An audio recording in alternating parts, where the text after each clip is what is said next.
Hey guys, welcome back to our series on derivatives. This is part 2 of a 3-part series, so if you haven't watched part 1, you can go back. It's posted on YouTube, and go give that a watch, and then come back and watch this one because we're going to be touching on a lot of the stuff that we talked about in part 1. As I said last week, my name is Amelia. I'm a second-year student at the University of Toronto. I'm majoring in mathematics and statistics, and I've been a tutor for about 4 years, and I'm super excited to teach you guys something about derivatives. This is just these series of videos is going to be an overview on sort of what a derivative is and how we go about learning about derivatives. This isn't necessarily the world's most in-depth series of videos on derivatives, because then this wouldn't just be a 3-part series, this would be a very long series. So just so that everybody is clear, we didn't talk too much about limits last week, and we're not going to talk about them too much this week. We're going to mention them as they refer to derivatives, but we don't talk fully about sort of where limits fail and all of the different important things that are very important to know about limits. So that's just something to know. This is just sort of an overview. It's not necessarily super in-depth. But it's a great overview if you're, just want a refresher on grade 12, or you want a sort of idea of what you're going to have kind of going into that. And if you like what you learned in these videos today, you can book a one-on-one session at our website, bg-academy.com, or I don't know if we're still doing summer classes, but we still have a couple summer classes left this summer. And there's a quiz at the end of the video. If you get all of the questions right, you can email us with the email address at the end of the video for 20% off of those summer classes or tutoring sessions. So let's hop right into it. All right, so this is our unit on derivatives. So last week, we'll go over what we talked about, or in the last video, we talked about the limit definition of a derivative, or the slope of a line at one given point on a function. So we define that as the limit as h approaches 0 of the rise over run of the points between f of x plus h and f of x. And so this was the equation that we came to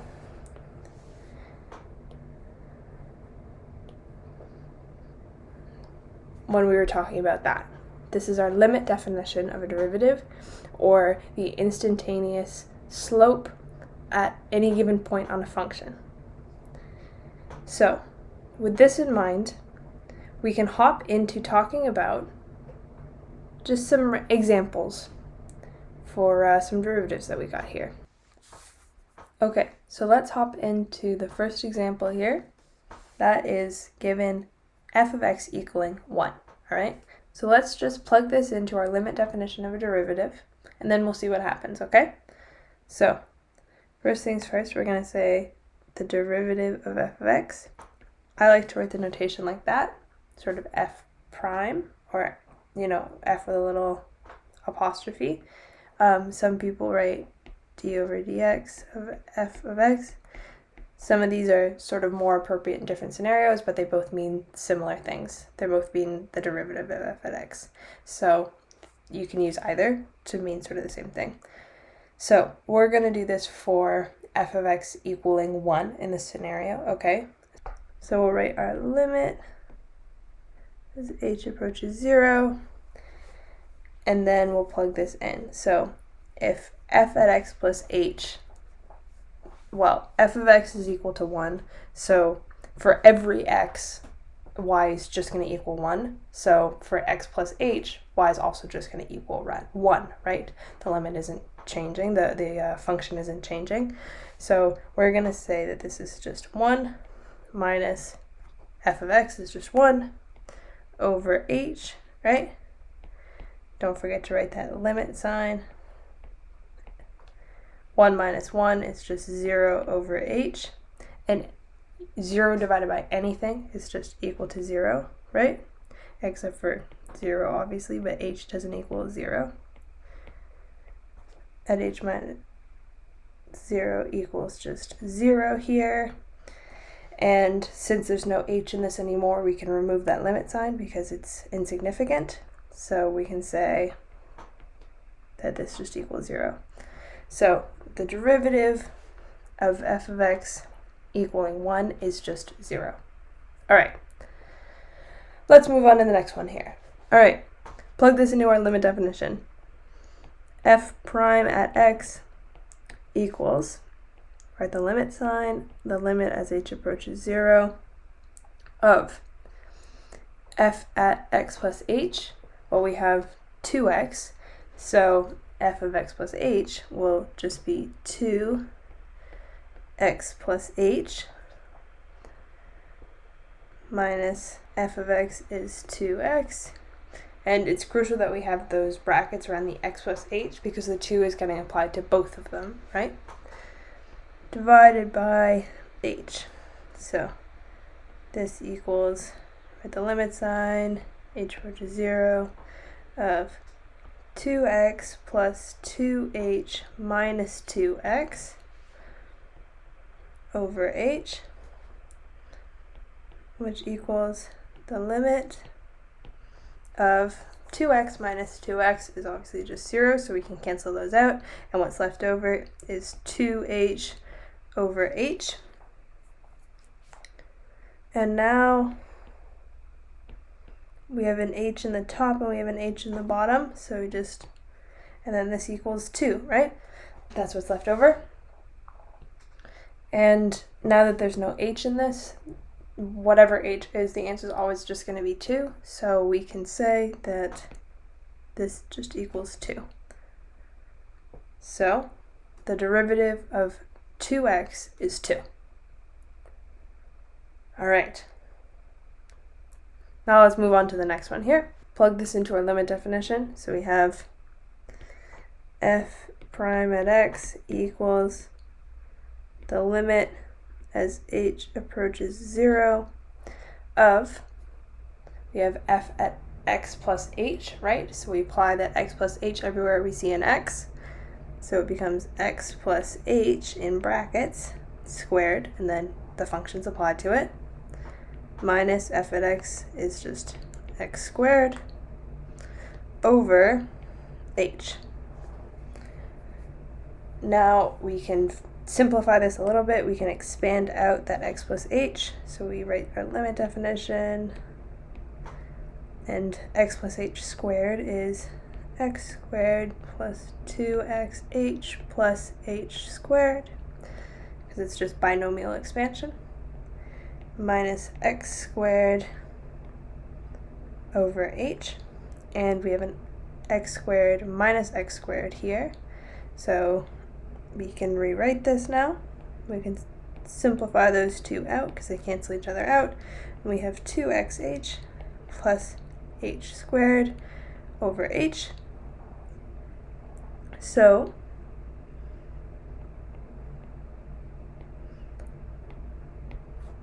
there's an h in both of the parts of the top, so we can factor it out, right? H, and then we have left over 2x plus h over h, which equals, after we have an h in the top, h in the bottom, that cancel each other out, the limit as h approaches 0 of 2x plus h, like that. All right, now we can't simplify this anymore, and the reason why we couldn't just sort of apply the limit, apply when h is equal to 0 to something like, say, this step here, is that we have a 0 in the denominator and we have a 0 in the numerator, right? So we don't know what this is going to equal because 0 divided by 0 is undefined. So it's our responsibility to see if we can change this around so that we don't end up with that undefined statement. Well, now we don't have anything undefined, right? 2x plus h. That's not an undefined statement. There isn't a numerator and a denominator. It's just an equation. So we can apply that when h equals 0, that hypothetical of when h is 0 in this equation, when the 2 points are the exact same point. So when h equals 0, this equation is 2x plus 0, or just 2x. So we have that the derivative of x squared is equal to 2x. Okay. Well, we have a couple of examples here, so let's keep going. Let's see if we can start to maybe recognize a pattern so that we don't have to do this every single time. So our next one here. Alright, apply the limit definition.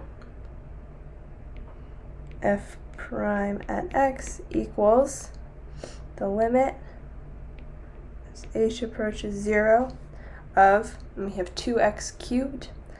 So we make that x into an x plus h for our first f of x plus h. So we have 2x plus h cubed minus, and then just f of x, 2x cubed all over h. And so now we can expand this a lot, right?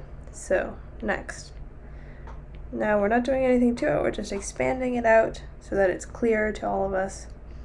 2 and x plus h cubed is x cubed plus 3x squared h plus 3xh squared plus h cubed minus 2x cubed all over h. And now we have this 2 right here that we can distribute into every single one of these terms. And then that will be the most expanded form, so don't forget that limit sign. 2x cubed plus 6x squared h plus 6x squared h plus 2h cubed minus 2x cubed all over h. These are all getting a little bit jammed together, sorry. Make this one a little bit bigger. Well, now we have a 2x cubed here and we have a 2x cubed here, so we can cancel each other out because this one's getting subtracted. And now we can rewrite that as 6x squared h plus 6x, oh, I wrote this as x squared h last time. This should be xh squared, sorry about that, xh squared plus 2h cubed all over h. And now, is there any other way that we can expand this more? Well, we have an h in all of the top terms. So let's remove that h from all the top terms. The limit as h approaches 0 of, factor out that h, 6x squared plus 6xh plus 2h squared all over h. And now we have an h in the numerator and h in the denominator, so we can also factor those out, 1 and 2. Then this just equals the limit as h approaches 0 of 6x squared plus 6xh plus 2h squared. And now we don't have an undefined statement, right? We don't have anything over 0, which we don't know if that doesn't exist or if it's undefined or what it is. So now we have a concrete statement that works. So we can apply that hypothetical of when h equals 0. And so if we were to do that, and we were to make all of these h's equal to 0, then this term here is 2 times 0 squared, which is just 0, or 0. This term here is 6x times 0, which is equal to 0. And the only term left over that doesn't have an h in it is this first 6x squared. So it would be 6x squared plus 0 plus 0, or just 6x squared. So that is our final answer. We have that the derivative of f of x equaling 2x cubed is 6x squared. All right. Now we have this final example. You guys can give it a shot yourself if you want to try it right off the bat, but we will go through it. So pause the video if you want to give it a shot on your own, and we'll go through it in like 3 seconds, all right? Okay.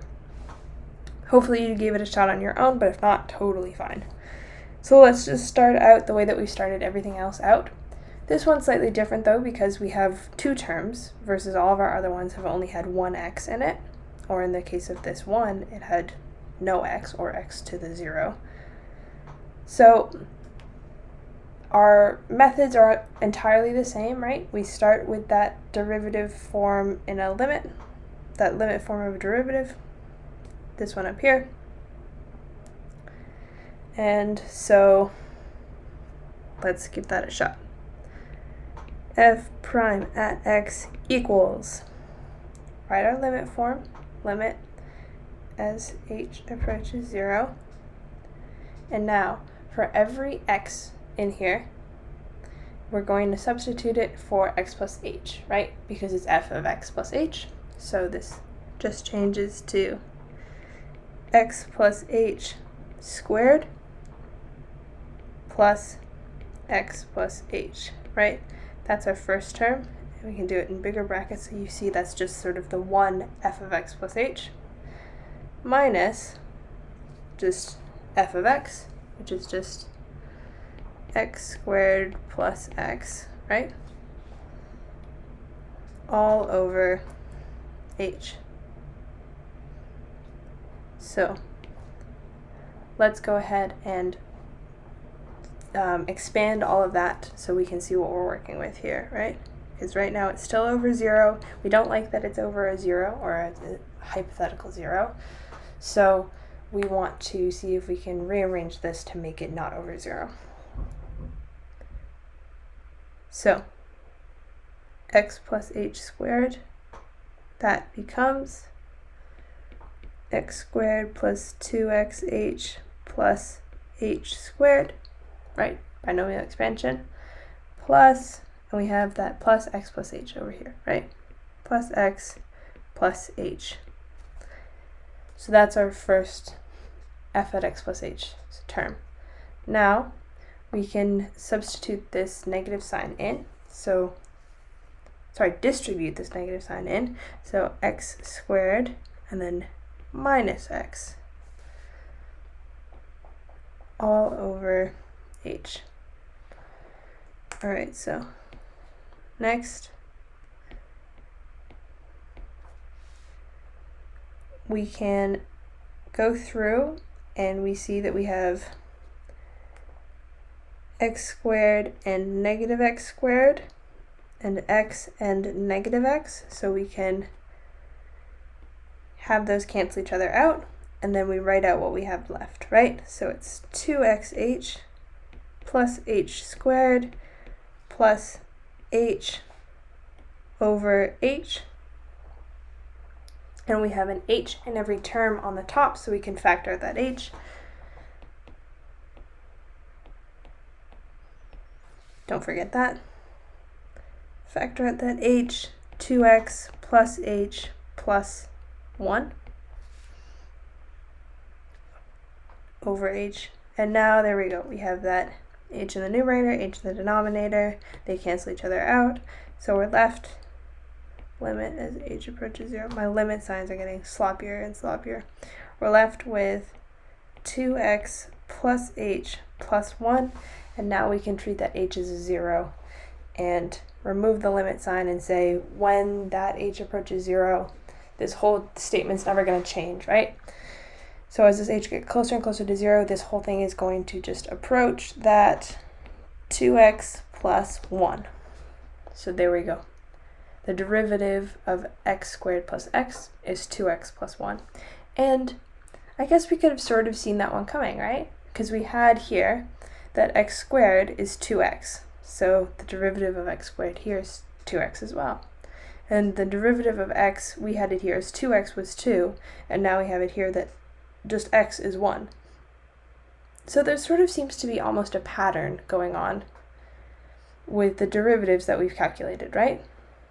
So let's take a look at that now and see if we can sort of see some sort of pattern in here, right?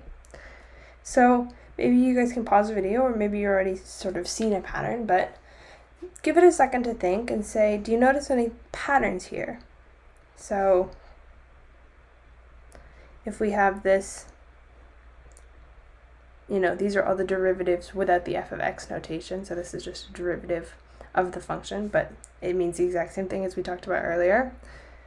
This is the same thing as saying if f of x equals 2x, for example, f prime at x equals 2. These two things are identical.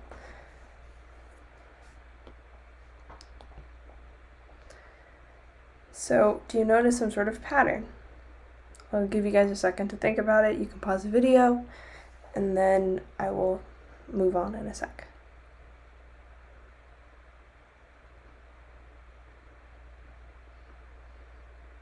Alright, well, with what we have in mind here, let's consider f at x equals x to the n. So we had, x to the 0 here. We had just x to the 1 here. X squared, obviously. X cubed, and it had, a number being multiplied to it, but you get the idea. So let's just consider a general x to the n. Well, when we have dx over dy, or the derivative of x squared, that equaled 2x.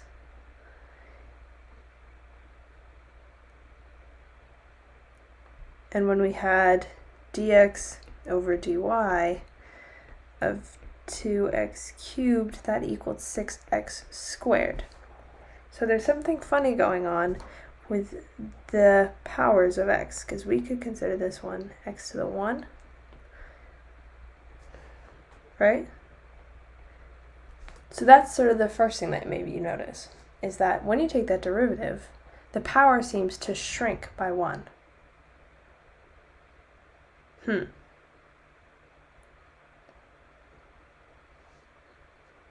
Well, let's see. Does it hold true? For example here, this would have been 2x to the 1, and then this became 2x to the 0. So yeah, the power is shrinking by 1. So we could potentially consider that maybe the power shrinks by 1.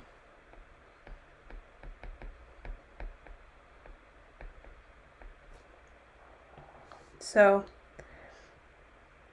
f prime at x, when f of x equals x to the n, might equal something along the lines of x to the n minus 1. But that's not the only thing going on, is it? Because if we consider that being the only rule, then the derivative of x squared would just be x. And it's not. It's 2x squared, right? And here, we can look at this relationship, and we have this 6, which is a little bit confusing, but consider that 2 being applied to it. If we were to think about this in terms of, here, let's go up here, where we calculated it out. In terms of without that 2, then the terms that would have been eliminated would have been this term right here, and we would have been left over with the only thing that factors out only 1h, this term right here, 3x squared.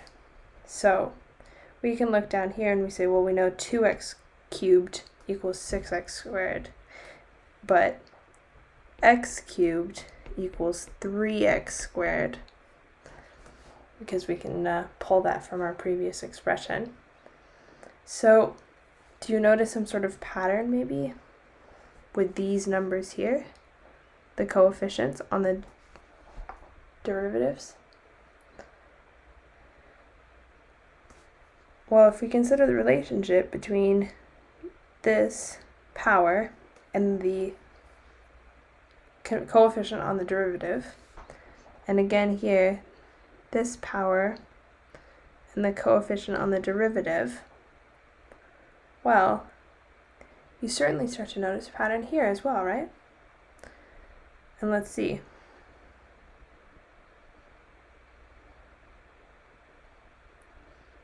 So, if x squared becomes 2x, and x cubed becomes 3x squared, then we can see a relationship between the power of x, that is the original function, and the coefficient on the derivative being the same number. So here, what's a succinct way to put that? Power number becomes coefficient. So given the same example of f of x equaling x to the n, potentially we can consider f prime at x to equal n times, oh, sorry, I forgot to write the equal sign, to equal n times something. And now combining these two rules, the sort of general thing that we're coming up with here, combining these two, is that given f at x equals x to the n, f prime at x equals, move this n down, and then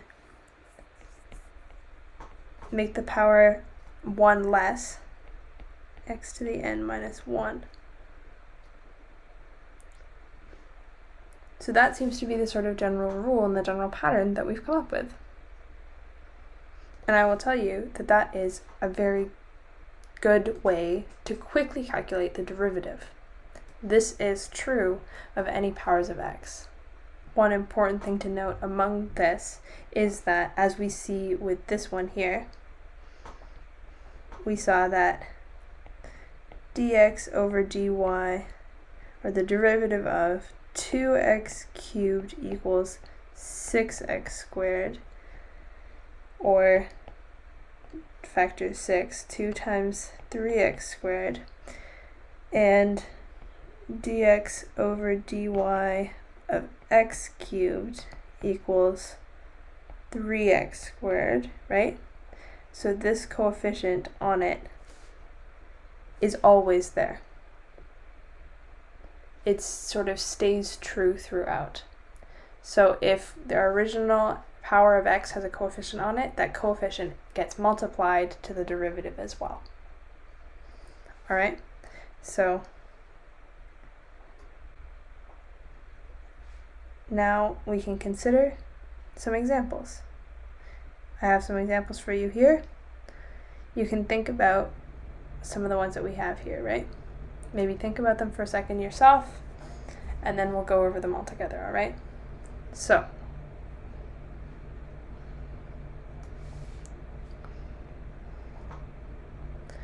we have x to the 6. Let's follow our rules, all right? Take that n down, right? Move the n down as to be a coefficient, and then subtract the power by 1 and multiply that, x to the 5, or 6 minus 1, right? 6 minus 1, which equals 6x to the 5. There you go. That's the derivative. If you don't want to take my word for it, you can look it up in your calculator. You can look at, I think it's usually under the dx/dy button. But there you go. That's the derivative. All right. Now let's apply that same rule over here. Well, x equals 0, x to the power of 0, we already know what that means, right? Anything to the power of 0 is just 1. And we've already established what we know the derivative of 1 to be, right? But does this follow any sort of pattern here? Well, we have x to the 0. Let's follow that same examples that we have earlier. Let's use our rules. Take that 0 down, right? 0 times, and then the power gets subtracted by 1. So this equals 0x to the negative 1. 0 times anything is just 0. And there we go. That's the derivative of f of x equals 1. And we already proved that using our other method, but now using this much quicker method, we've proven the exact same thing. Okay, so now let's do some that might have been a little bit harder to do if we had been using that limit definition. So f of x equals the square root of x, for example. This isn't always the easiest one, right? One crucial thing that we know, though, is that we can rewrite we can rewrite the square root of x as x to the 1/2. Those are equivalent statements. And now, using that power of x that we have, where that power just equals 1/2, we can apply the same thing. So, just apply our same rules. Move that power down, 1/2 times, and then the power gets subtracted by 1. So x and 1/2 minus 1.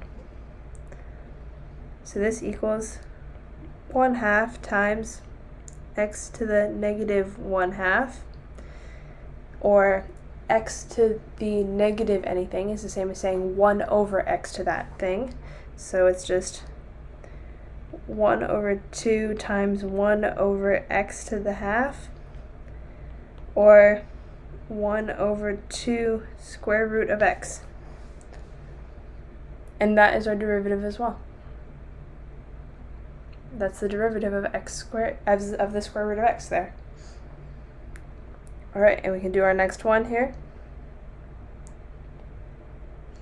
You guys can think about this one on your own. Pause the video if you want to. Try to figure this one out.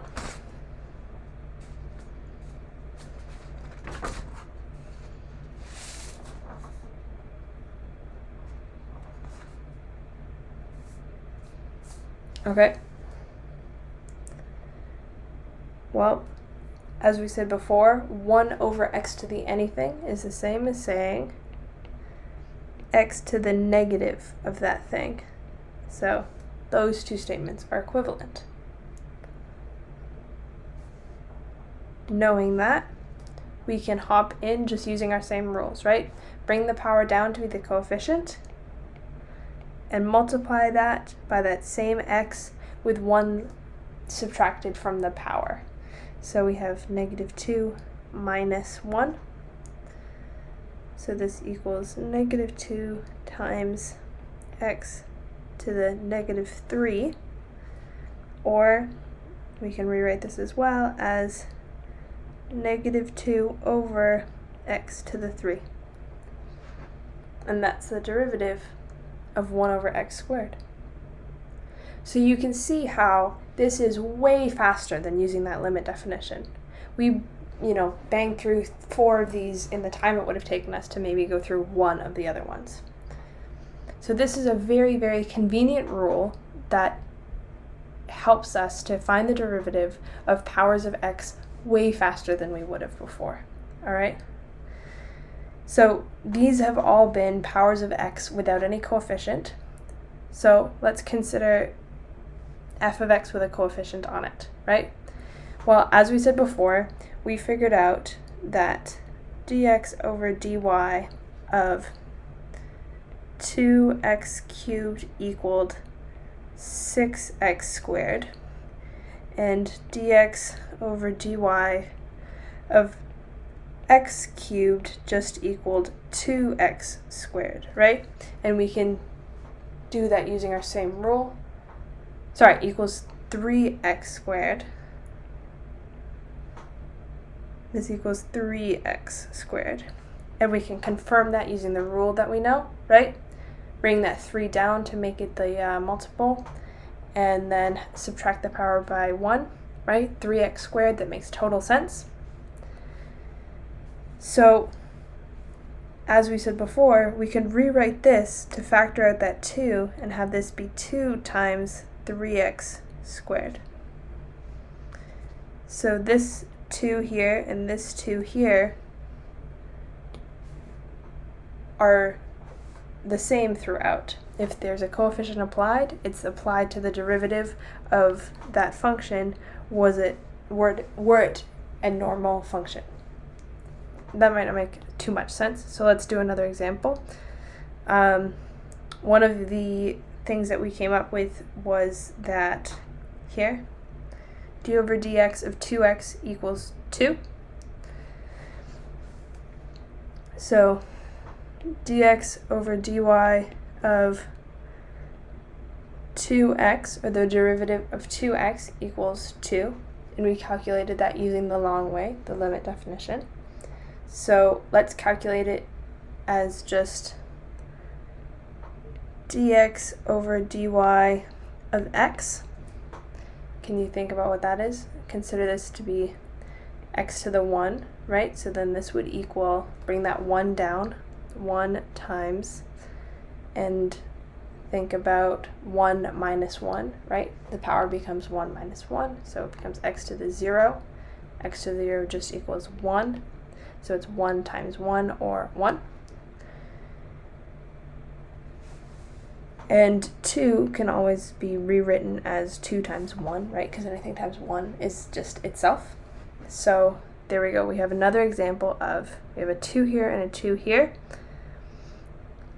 And then we have the power of x and the derivative of that power of x. So the coefficient stays throughout the derivative method, and it gets applied to the derivative of any given function. So considering just a generalized f of x here, we would have, let's do this in blue, f prime at x equals, for an a times x to the n. Well, we know that in the derivative, the a is still there. The a stays, right? And then we have just the derivative of the function of x to the n without the a on it. So the derivative of x to the n, as we've established earlier, is you take the n down, and then you multiply it times x to 1 less power. So we can smash all of these together. An times x to the n minus 1. And you have that the derivative of a times x to the n equals a times n times x to the n minus 1. Or a times the derivative of x to the n, right? Because n times x to the n minus 1 is just x to the n. So we can think about almost factoring that coefficient out of the derivative, but we always keep that coefficient of the f of x within the derivative of f of x. So that might be a little bit sort of broad thinking, so let's apply that to some examples as well here. So we have f at x equals 2x squared. Well, we know that we keep that 2, right? That stays. You can see it here, right? That 2 stays. And then we find the derivative of x squared, so take that 2 down, right? 2 times x to the 2 minus 1 is 1. Or, as we can say more succinctly, 4x. And there you go. That's the derivative of 2x squared. And now, let's think about f of x equaling 5, or as we might find it easier, 5 times x to the 0, right? Because x to the 0 is just 1, 5 times 1 is 5. Well, 5 times x to the 0, we keep that 5, the 5 stays there, and then we find the derivative of x to the 0, which, as we said earlier, was take that 0 down and then subtract 1 from the power, So 5 times 0 is 0, times anything else is also still 0. So this whole thing equals 0. And that would be true if 5 were any number, right? So any constant, any just number without any x on it, f of x equaling any one number is always going to equal 0. That's just a good rule to know. And then we have these ones here.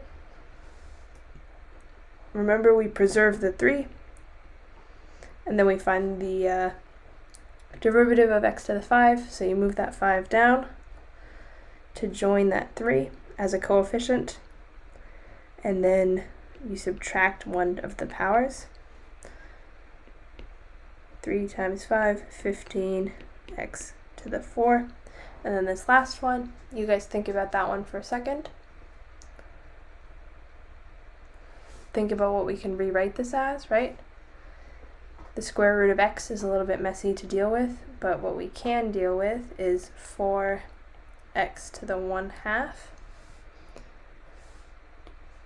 So with that in mind, maybe pause the video, think about it for a second.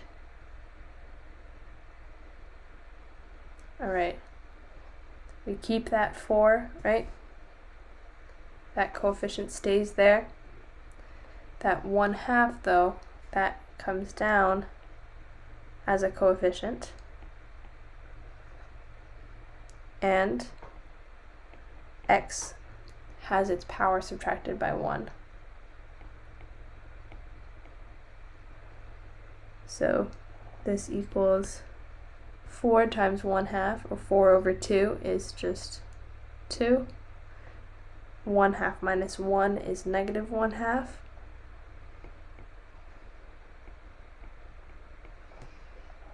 Or, in a nicer way of writing it, potentially,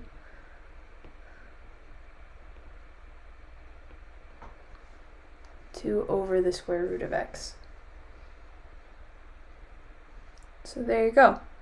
See, all of those were a lot easier to solve than using that limit definition because we have those rules that we've proven using the limit definition.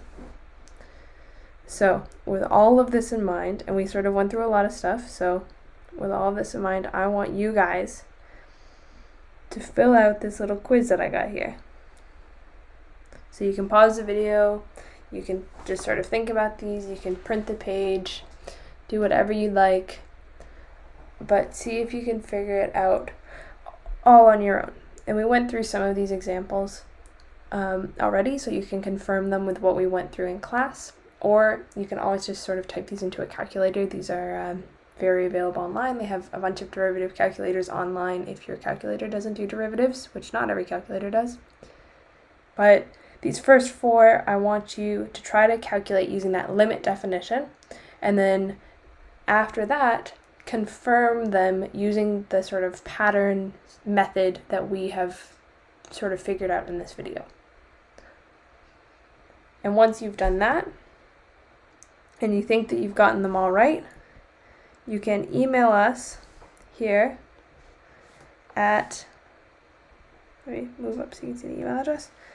You can email us at this email address right here, buddinggenius@buddinggeniuscm.com, for a 20% off discount on summer camps and on tutoring services available on our website. And the website was at the beginning of the video, bg-academy.com. All right. I hope you guys enjoyed this video. I hope you guys learned a thing or two, or you were reminded of something that you maybe forgot, or you just sort of generally liked it. And I hope you guys have a wonderful day. I wish you luck on the quiz. And I will talk to you soon in part 3 of this video on derivatives series. All right, bye.